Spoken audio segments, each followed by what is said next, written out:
성도님들 안녕하십니까? 오늘 함께 묵상할 말씀은 여호수아 23장입니다.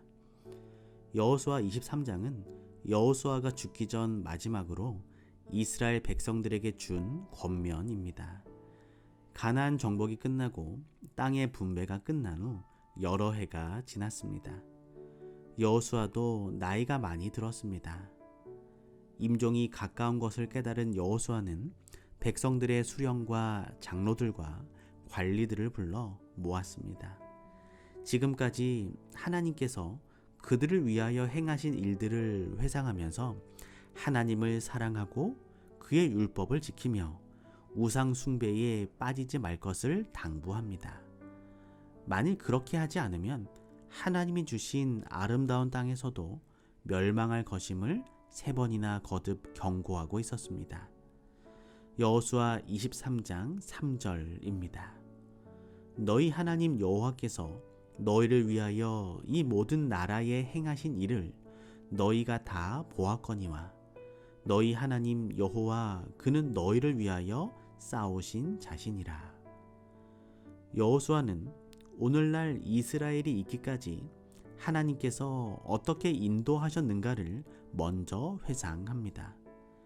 하나님이 너희를 위하여 싸우시고 승리를 주셨다는 사실을 여호수아는 온 이스라엘이 확실히 깨닫길 원했습니다. 오늘날 이스라엘이 번영을 누리는 이유는 여호수아의 공로도 아니고 백성들의 능력 때문도 아니었습니다.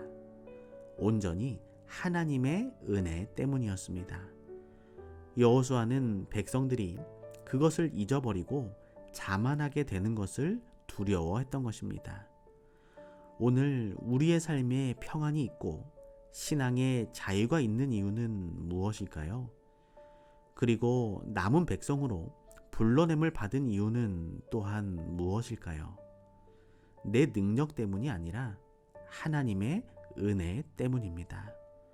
오늘 우리의 삶 속에 하나님이 함께 계심을 잊지 않고 나를 높이기보다 하나님을 높이는 삶이 되기를 소망합니다.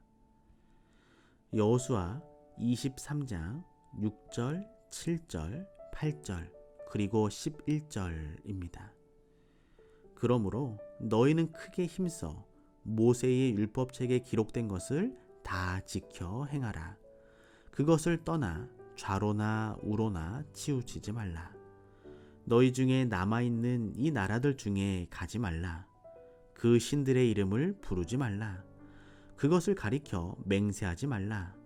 또 그것을 섬겨서 그것에게 절하지 말라. 오직 너희 하나님 여호와를 친근히 하기를 오늘날까지 행한 것 같이 하라. 그러므로 스스로 조심하여 너희 하나님 여호와를 사랑하라. 여호수아 23장 6절에서 16절까지는 여호수아의 고별 설교입니다. 여호수아가 이스라엘의 승리를 위하여 전해준 권면은 무엇일까요? 첫째로 여호수아는 모세의 율법책에 기록된 것을 다 지켜 행하라고 권면합니다. 순종하되 자기 마음에 드는 것만 취사 선택하여 지키는 것이 아니고 전부를 빠짐없이 지켜야 한다고 권면합니다. 율법을 지키되 우로나 좌로나 치우치지 말아야 합니다. 이 권면은 여호수아가 요단 동편에서 하나님께 직접 들었던 말씀입니다. 이 말씀의 뜻은 하나님께서 원래 뜻하신 바에서 벗어나 인간적인 방법으로 율법을 해석하고 순종하지 말라는 것입니다. 극단적인 방향으로 나가거나 편협한 해석으로 원래의 뜻을 훼손시키지 말라는 것입니다. 둘째로 여호수아는 가나안 족속들과 어울려 우상 숭배에 빠지지 말라고 권면합니다. 이스라엘의 최대의 취약점은 우상 숭배에 자주 빠지는 것이었습니다. 이스라엘은 하나님의 말씀을 전수받은 거룩한 백성으로 자부심을 갖지 못하고 화려한 문화를 가진 이방 민족들에게 문화적 열등감을 가지고 있었습니다. 세상을 부러워하고 세상의 매력에 정신이 흔들리면 나도 모르게 우상 숭배에 빠져들게 되는 것입니다. 셋째로 여호수아는 여호와 하나님께 가까이 하라고 권면합니다. 이 말씀은 하나님과 친밀하게 지내라는 말씀과 같습니다. 하나님과 가까이 지내면 자연히 그 말씀에 순종하게 되고 우상이 마음속에 들어올 여지가 없어지게 됩니다. 넷째로 여호수아는 여호와를 사랑하라고 권면합니다. 여호수아의 권면 중에서 네 번째 권면이 가장 핵심적인 권면입니다. 율법을 지키는 것도, 우상 숭배에 빠지지 않는 것도, 하나님께 친밀하게 행하는 것도 다 사랑이 있어야 가능한 일입니다. 하나님을 사랑하지 않는 사람이 율법을 지키게 되면 율법주의자가 됩니다. 하나님을 사랑하지 않는 사람은 우상을 더 사랑하게 됩니다. 하나님을 사랑하지 않는 사람이 하나님을 사랑한다고 말하면 위선자가 됩니다. 오늘 여호수아의 권면은 우리를 향한 권면입니다.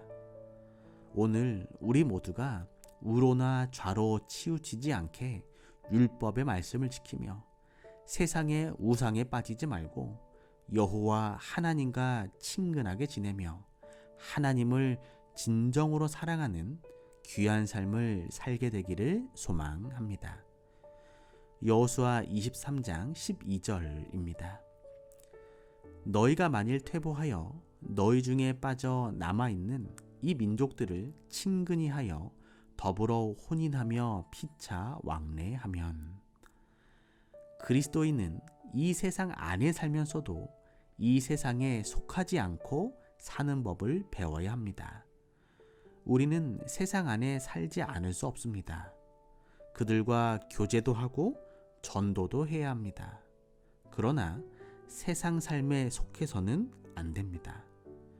우리는 언제나 회개하지 않은 사람들의 구원에 깊은 관심을 가져야 한다고 생각하고 그들에게 친절한 마음과 정중한 태도를 보여주어야 하지만 우리들은 하나님의 친구들인 사람들을 우리들의 친구로 안전하게 선택해야 하는 것입니다. 여호수아 23장 29절입니다. 이 일 후에 여호와의 종 눈의 아들 여호수아가 110세에 죽음에. 여호수아는 110세에 사망했습니다. 12 정탐꾼 중에 하나로 선발되었을 때 갈렙은 자기 나이가 40세였다고 말했습니다. 역사가 요세푸스가 기록한 대로 만일 여호수아가 갈렙보다 7살 정도 연상이라면 여호수아는 당시 47살의 장년이었습니다. 그렇다면 38년 후 그가 이스라엘 백성을 이끌고 가나안에 들어갔을 때 그의 나이는 대략 85세 정도 되었을 것입니다. 가나안 정복과 땅의 분배가 7년쯤 걸렸으니 땅 정복을 마쳤을 때 그는 92세가 되었을 것이고, 그렇다면 여호수아 23장에서 여호수아가 고별 설교를 한 때는 하나님이 이스라엘에게 안식을 주신 후 약 18년의 세월이 지났을 때였고 그가 죽기 직전이었습니다. 평생 하나님의 사업을 위해 애썼던 여호수아. 110세에 그가 죽기 직전에도 백성들의 안녕과 신앙을 위해 애쓰던 백발 노장의 간절한 마음을 통해 우리의 삶이 변화되기를 소망합니다. 오늘은 김정훈 집사님을 위하여 기도합니다. 사랑의 하나님, 김정훈 집사님의 삶이 언제나 하나님의 말씀에 순종하며 하나님을 늘 가까이 하며 하나님과 친밀한 삶을 살게 해주셔서 하나님의 영광을 드높이는 복된 삶을 살게 하여 주시옵소서. 또한 세상 가운데 거하지만 세상에 속하지 않는 믿음을 통하여 건강한 재림 성도의 삶을 살게 하여 주시옵기를 사랑의 예수님의 이름으로 기도합니다.